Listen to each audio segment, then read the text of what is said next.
আসসালামু আলাইকুম। দেশে এখন তীব্র তাপদাহ। আমি শহর থেকে অনেকটা গ্রামের ভিতরে আসছি, প্রায় ৬-৭ কিলো রাস্তা। এখানেও এই রাস্তার উন্নয়ন কাজ করার জন্য দুই সাইডের গাছপালা সব কেটে ক্লিয়ার। দেখেন একদম পিড়ির ক্ষেত। এখন 6:30, যখন সূর্য উঠতেছে, সূর্য ওঠা থেকেই এই রাস্তায় প্রচণ্ড রোদ। আর ভবিষ্যতে রাস্তার পাশে যে আপনার গাছ লাগাবে সেই ব্যবস্থাটাও রাখে নাই। তাপদাহ কমার সম্ভাবনা খুবই কম এখানে।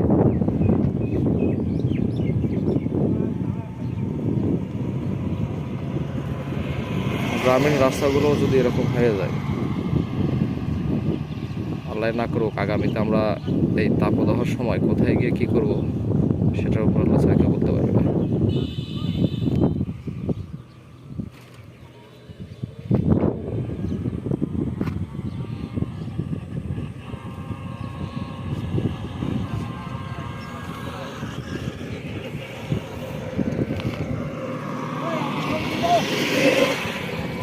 কাকা, কি নিয়ে যাচ্ছেন?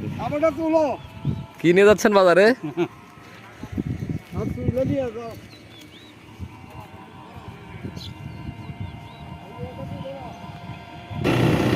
আসলে তাপ প্রবাহের মধ্যে দিনের বেলাও হাঁটা চালানো খুব কষ্টকর।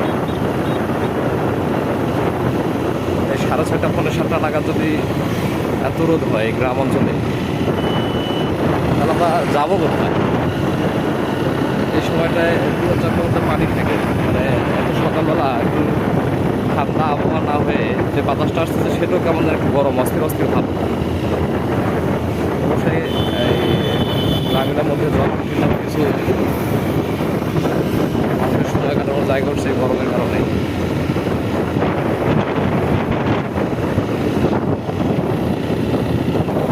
আসলে গ্রামীণ রাস্তাগুলো তাপদাহ কমানোর জন্য রাস্তার দুই পাশে এরকম গাছ লাগানো দরকার। অন্তত শহর থেকে গ্রামে এসলেও মানুষ যেন একটু প্রশান্তির বাতাস অনুভব করতে পারে। যেমন অনেক সুন্দর গাছ, এখানে দেখেন অনেকটা সুন্দর ছায়া। গাছ থাকলে অনেক ভালো লাগে। গাছ যে এলাকায় আছে সেখানে বাতাসটা খুব ভালো লাগতেছে।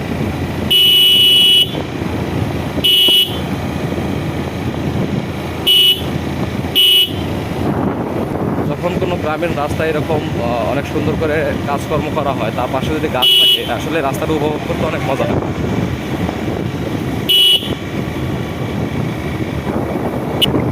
যদি আর ওই এরকম রাস্তার পাশে পুকুর থাকে,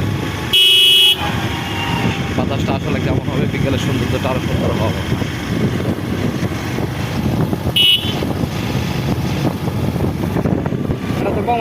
তবে এরকম গাছগুলো আসলে খুবই ভালো লাগে, কিন্তু গ্রামীণ পরিবেশগুলো নষ্ট করে আপনার এই যে মাটি কাটার যে গাড়িগুলো আছে, দেখেন কি অবস্থায়। একটু বৃষ্টি পানি পড়লেই শুধু যে বাইক চালকদের কষ্ট তা না, যত যানবাহন আছে তাদের সবার কষ্ট। আমি মনে করি প্রত্যেকটা রাস্তার পিছনে এরকম গাছপালা থাকা দরকার।